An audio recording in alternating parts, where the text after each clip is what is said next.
తను గుర్తు చేసుకుంటూ ఎక్కువగా ఏడుస్తుండేవాడు, చాలా డిప్రెషన్గా ఉండేటోడు, చాలా లోన్లీగా ఉండేటోడు అని కూడా వారు చెప్తున్నారు. స్నేహితులు పదే పదే అతని వద్దకు వెళ్ళి మాట్లాడడానికి ప్రయత్నించేవారు. అలాగే తనతో పనిచేసినటువంటి ఎవరైతే ఉన్నారో 390 సీరియల్ కానీ ఇతర సీరియల్ సినిమాలతో పనిచేసిన నటీనటులు ఉన్నారో వాళ్ళందరూ కూడా నిరంతరం టచ్లోకి వెళ్ళారు. టచ్లోకి వెళ్ళినప్పుడు అతనితో మాట్లాడడానికి ప్రయత్నించారు.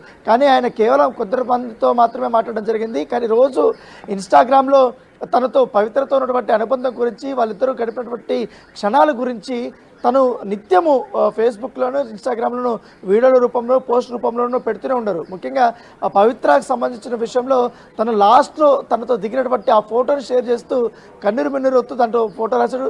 నాన్న నీతో దిగినటువంటి లాస్ట్ ఫోటో ఇదే అంటూ కూడా తను పోస్ట్ పెట్టాడు. ఆ పోస్ట్ చూసిన తర్వాత నటులందరూ కింద కామెంట్ సెక్షన్స్లో వారు కూడా చాలా బాధపడుతూ వాళ్ళు కామెంట్స్ చేసినటువంటి నేపథ్యం కాబట్టి ప్రస్తుతం చందుకు సంబంధించినటువంటి డెడ్ బాడీ ఇక్కడే ఉస్మానియా మార్చురీలో ఉంది.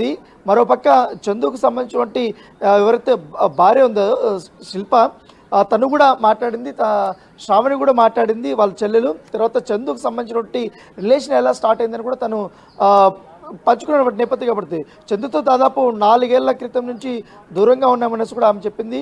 చందు సూసైడ్ చేసుకుంటాడనేసి నేను అస్సలు అనుకోలేదు. మా ఇద్దరిది ప్రేమ వివాహం, కానీ నేను చాలా బాగుండేవాళ్ళం మేము. ఎప్పుడైతే పవిత్ర ఎంటర్ అయిందో అప్పటి నుంచి కూడా మా మధ్య గ్యాప్ స్టార్ట్ అయిందంటూ కూడా ఆమె తను రోధిస్తూ మాట్లాడింది. దాంతోపాటు మేము దూరంగా ఉన్నప్పటికీ పిల్లలతో అతను ఎప్పుడు కూడా టచ్లో ఉండేవాడు అంటూ కూడా చెప్తున్నాడు. దాంతో చందు మారుతాడనేసి కూడా మేము భావించాం, కానీ అలా జరగలేదు. స్కూల్ డేస్ వయసు నుంచినే మేము ప్రేమించుకున్నాం. నా వెంబడ దాదాపు 3 సంవత్సరాల పాటు పట్టాడు. నేను ఒప్పుకున్న తర్వాత 12 ఏళ్ళు ఇద్దరు ప్రేమించుకున్నామంటూ కూడా ఆమె గతం గురించి నెమరు వేసుకుంది. పెద్దలు ఒప్పించుకునే వివాహం చేసుకున్నాం. 2015లో మా వివాహం అయింది. నిన్న ఉదయం కాల్ చేసి కూడా మాట్లాడాను, ఇంటికి వచ్చేయాలని కూడా కోరాను. కానీ అంతలోనే తను ఇలా సూసైడ్ చేసుకుంటాడనేసి కూడా మేము భావించలేదంటూ కూడా తను కన్నీరు మిన్నీరుగా ఏడుస్తూ తను చెప్పినటువంటి నేపథ్యం అయితే కనపడుతుంది. మరోపక్క పవిత్ర జయరాంకు సంబంధించినట్టు తను చనిపోయిన తర్వాత ఆ రోజు ఏదైతే బెంగళూరు నుంచి మహబూబ్ నగర్కి వారు వస్తున్నప్పుడు యాక్సిడెంట్ అయినప్పుడు చందుకు బాగా గాయాలై, ముఖ్యంగా చేయికి హ్యాండ్కి ఫ్రాక్చర్ అయింది. తర్వాత కొన్ని ప్లేసుల్లో ఫ్రాక్చర్ అయింది.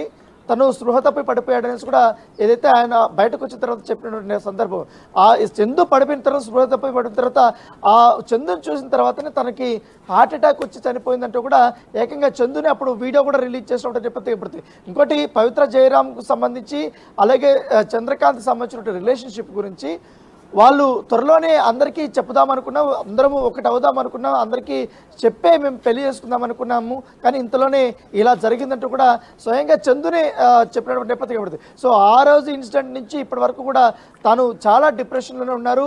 నేను ఉదయం ఫ్రెండ్స్ ఫోన్ చేశారు, తనకు ఫ్యామిలీ మెంబర్స్, తను వైఫ్ శిల్ప వీళ్ళందరూ కూడా ఫోన్ చేసినా కూడా తను చాలా నిరుత్సాహంగా ఉన్నారు, చాలా బాధపడుతున్నాడు అనేసి కూడా వారు చెప్తున్నటువంటి నేపథ్యం. అయితే ఈ కేసుని పోలీసులు అనేక కోణాల్లో కూడా విచారణ చేపట్టారు. చందుకు సంబంధించినటువంటి ఫోన్స్ ఏదైతుందో ఆ ఫోన్లో ఉన్నటువంటి డేటాను కూడా వారు చూస్తున్నారు. కేవలం ఆత్మహత్యకి ఈ డిప్రెషనే కారణమా లేకపోతే ఇతర వ్యవహారాల ఏమన్నా ఉన్నాయన్న దానిపై కూడా వారు ఆరా తీస్తున్నారు. దాంతోపాటు శిల్పకి చంద్రకాంత్కి ఎక్కడ గ్యాప్ పెరిగింది, కేవలం ఈ వివాహేతర సంబంధమే కారణమా లేకపోతే మరేకేమైనా అంశాలు ఉన్నాయన్న దానిపై కూడా పోలీసులు ఆరా తీస్తున్నట్టుగా మనకు సమాచారం ఉంటుంది. ఎందుకంటే ఇప్పటికీ పిల్లలు కానీ వీళ్ళందరూ కూడా చందుతో కలిసి ఉండే ఉంటారు. కానీ ఈ రకంగా జరిగిందంటూ కూడా చంద్రకాంత్ సంబంధించినటువంటి తల్లి కూడా ఇట్లా వాపోయినటువంటి నేపథ్యం అయితే కనపడుతుంది. అయితే చంద్రకాంత్ సంబంధించినటువంటి వారి అమ్మాయి ఎవరైతున్నారో ఆ అమ్మాయి చాలా రోధిస్తూ ఒక మాట అన్నది, డాడీతో నిన్న కాల్ చేసి మాట్లాడాను, తమ్ముడిని కూడా బాగా చూసుకొని నాకు చెప్పాడు, నాకు ధైర్యంగా చెప్పాడు, బాగా చదువుకోవాలని చెప్పాడు. 6 రోజులు అయ్యింది డాడీని చూసి ఇప్పుడు అనేది తను చెప్తున్న నేపథ్యంగా ఏర్పడుతుంది. నిన్న కాల్ చేసినప్పుడు కూడా డాడీ నేను చూడాలి అని నేను మా డాడీతో అన్నానని కూడా తన కూతురు చెప్తున్న నేపథ్యం ఏర్పడుతుంది. సో ఫ్యామిలీతో కూడా తను చాలా కాంటాక్ట్లోనే ఉన్నారు, పిల్లలతో కూడా ఇప్పటికెప్పుడు కాంటాక్ట్లోనే ఉన్నారు. దాంతోపాటు ఈ సినిమా అవకాశాలు అలాగే సీరియల్ అవకాశాలు ఎక్కువగా ఉండడంతో ఇటు బెంగళూరు ఇటు హైదరాబాదు రెండు కూడా అటు ఇటు తిరుగుతూనే ఉన్నాడు. ఎందుకంటే పవిత్ర జయరాం కర్ణాటకలో మంచి పాపులర్ సీరియల్ యాక్ట్రెస్, అక్కడ కూడా చంద్రకాంత్కి మంచి అవకాశాలు వస్తున్నాయి. దాంతోపాటు ఇక్కడ కూడా ఫేమస్ కాబట్టి ఆ రకంగా ఉండేది. కానీ ఇప్పుడు ఈ రకంగా తను చనిపోయిన వారానికి తను ఈ రకంగా సూసైడ్ చేసుకోవడం బాధాకరం అంటూ కూడా సినిమా ఇండస్ట్రీ వర్గాలు చెప్తున్నటువంటి నేపథ్యం పడుతుంది. Right, thank you Rana. తను గుర్తు చేసుకుంటూ ఎక్కువగా ఏడుస్తుండేవాడు, చాలా డిప్రెషన్గా ఉండేటోడు, చాలా లోన్లీగా ఉండేటోడు కూడా వారు చెప్తున్నారు. స్నేహితులు పదే పదే అతని వద్దకు వెళ్ళి మాట్లాడడానికి ప్రయత్నించేవారు. అలాగే తనతో పనిచేసినటువంటి ఎవరైతే ఉన్నారో 390 సీరియల్ కానీ ఇతర సీరియల్ సినిమాలతో పనిచేసిన నటీనటులు ఉన్నారో వాళ్ళందరూ కూడా నిరంతరం టచ్లోకి వెళ్ళారు. టచ్లోకి వెళ్ళినప్పుడు అతనితో మాట్లాడడానికి ప్రయత్నించారు. కానీ ఆయన కేవలం కొద్ది మందితో మాత్రమే మాట్లాడడం జరిగింది. కానీ రోజు ఇన్స్టాగ్రామ్లో తనతో పవిత్రతో ఉన్నటువంటి అనుబంధం గురించి, వాళ్ళిద్దరూ గడిపినటువంటి క్షణాల గురించి తను నిత్యము ఫేస్బుక్లోనూ ఇన్స్టాగ్రామ్లోనూ వీడియోల రూపంలో పోస్ట్ రూపంలోనూ పెడుతూనే ఉన్నారు. ముఖ్యంగా ఆ పవిత్రకు సంబంధించిన విషయంలో తను లాస్ట్లో తనతో దిగినటువంటి ఆ ఫోటోని షేర్ చేస్తూ కన్నీరు మిన్నీరు వస్తూ దాంట్లో ఫోటో రాశాడు. నాన్న నీతో దిగినటువంటి లాస్ట్ ఫోటో ఇదే అంటూ కూడా తను పోస్ట్ పెట్టాడు.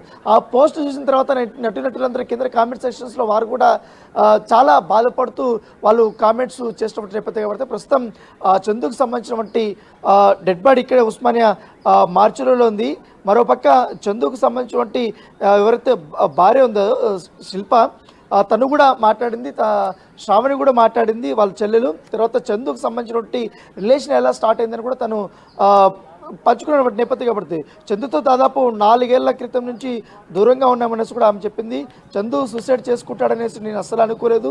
మా ఇద్దరిది ప్రేమ వివాహం, కానీ నేను చాలా బాగుండేవాళ్ళం మేము.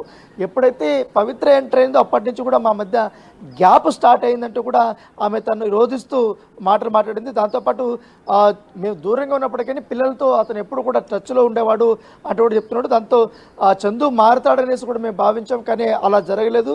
స్కూల్ డేస్ వయసు నుంచినే మేము ప్రేమించుకున్నాం. నా వెంబడ దాదాపు 3 సంవత్సరాల పాటు పట్టాడు.